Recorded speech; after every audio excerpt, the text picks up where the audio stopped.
So yun guys, may isi-share ako sa inyong prutas guys. Yung alam kasi kung anong prutas din. Nasasayang lang guys. Eto. Ang lalaki niyan guys. Ayan po. Daming bunga na. Ayan. Ito pa guys.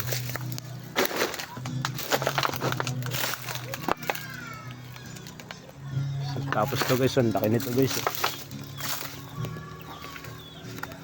Ayun.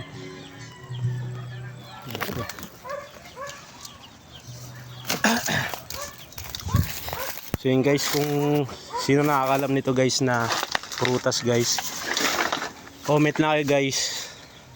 At bibigyan ko kayo nito guys. Sayang kasi guys, nalalaglag lang. Hindi namin kasi alam to kung ano eh. Nakakain ba to, hindi eh. Ayun guys, ang laki.